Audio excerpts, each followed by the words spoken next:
Jean is a 15-year-old girl from a French family residing in a far-off hamlet in Vietnam. His mother is a teacher at the neighborhood school, and he comes from a working-class household with two elder brothers called Pierre and Paul. Since Peter is seen as the head of the household, he frequently bullies these little brothers because of his poor habits, such as stealing money from his mother to purchase opium. Peter is recognized as being useless and unworthy of respect, despite being the older brother and acting as the leader of the household. Jean, on the other hand, attends school in Saigon and only visits his family on vacations. As today is the last day of her vacation, Jean must now head back to Saigon. Before he departs, a wealthy man's automobile enters the ship at the same time. Tony, a wealthy Chinese man, is in his car being driven by the driver when he notices Jean alone and relaxed. Tony makes the decision to get out of his car and chat with Jean, so he moves up to her and inquires about her need for smokes. Jean isn't interested in Tony's attempts to strike up a discussion with her. He then chooses to speak to her once again, and this time the girl responds. Tony offered Jean a lift in his car when he learned that she was going to Saigon, and she accepted the offer before they even left the harbor. When Tony inquires about Jean's age, she responds that she is 15 years old. Tony reveals to him that he is 33 years old. After stroking Jean's fingers for a while and noticing that she didn't object, Tony began holding her hand. Tony's hand was already on Jean's thigh when they got to Saigon. Before going into the dorm at the school, Jean exits the car and bids Tony farewell. She tells her closest friend Clara about the Chinese man she met and how Tony touched her hand and thigh during dinner that night. The next day, while Jean is making her way to school, the girl notices Tony's automobile and assumes he has stopped over to visit her. Before he goes back to school, Jean approaches us and kisses the glass of his car in an attempt to entice him. Jean constantly thought about him and hoped to run across him again. 2 days later, Tony visited Jean at her school and took her on a tour on the Chinese region. A little while later, they went inside a home together, and he told her that Chinese guys rent this kind of house to bring their mistress there. Jean is aware of the situation and doesn't find it upsetting.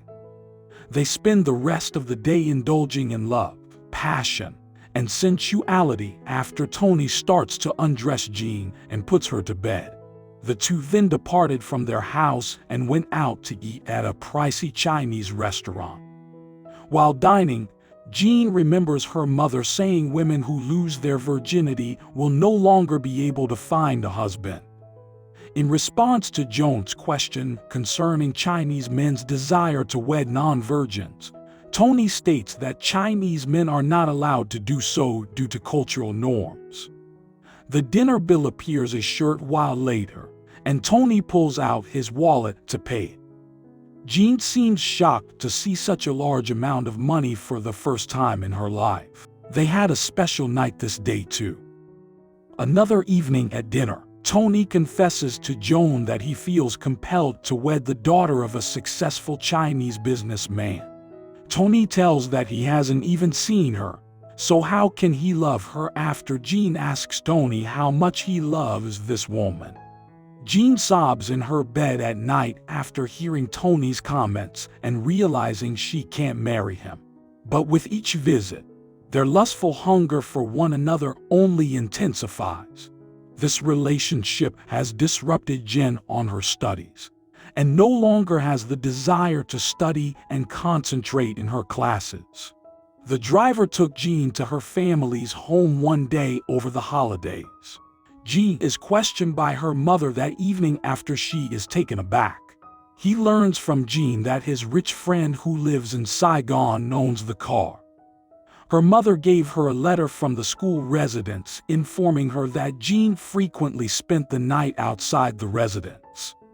Despite Joan's attempts to justify herself, her older brother Pierre accuses her of lying and urges her mother to punish her. But after a long conversation with her, her mother is able to grasp everything. Once the holidays are over, the whole family sees Tony, who then launches an extravagant invitation to the restaurant. Unfortunately, it appears like the entire family is uninterested in Tony and enjoys eating the costly cuisine. Jean avoids Tony because of concern that her family would find out about their secret relationship.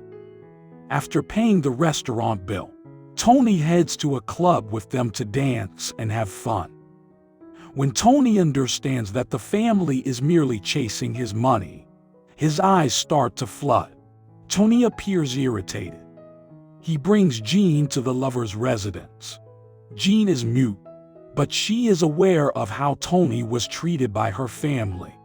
Tony was walking up to her when he suddenly slapped Joan hard in the face and tore off her pants. Tony resolves to use Jean just for enjoyment as his family did for money, and she goes to bed angry. Jean offers her mother her hard-earned money the following day. After that, her mother approaches the dormitory's manager and requests that he permit her daughter to exit the building anytime she pleases. The mother indirectly sells her daughter to get cash.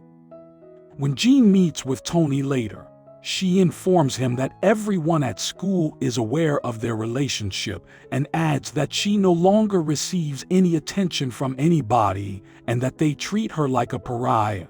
Tony tells Jean that he still loves her and that he is nothing without his father's fortune before giving her his mother's ring. And despite the fact that he is in love with her, he is unable to marry her since her father rejected the idea when Tony asked for his approval. Either way, Jean tells him she doesn't love him, and she asks that he marry the other lady. Tony refuses when Jean tries to make love to him for the last time that night on the grounds that he can't make love to a woman who doesn't love him but just cares about his money. He did it to soothe the grief of separation. Pierre notices the ring on Jean's finger when she returns home the next day. Pierre tries to figure out how Joan acquired such an expensive ring. In order to escape suspicion, Jean asks them to sell the ring. Pierre sniffs Joan's underwear because he thinks his sister had a romantic relationship with Tony. The battle begins, and Peter beats his sister for being in bed with the Chinese lover. When Jean goes to a few months later to Tony, she learns that he spends his time drinking and taking opium in an attempt to forget what happened. In a few days, Tony will get married. Tony notices that Jean is there on his wedding day, and during the ceremony, Tony turns his face away so he won't be swayed by her allure. When Jean gets home, she learns that her mother has sold everything and is getting ready to go back to France. She also learns that Tony has paid for their travel. Jean and her family board a ship for France a few days later. Jean notices Tony's automobile as the ship departs the harbor and keeps staring at it as it slowly sails away. Jean cries hysterically that night on the ship since she won't see Tony again. Years went by, Jean grew older, and she succeeded in realizing her dream of becoming a writer. One day, Tony calls Jean and tells her that he still has feelings for her.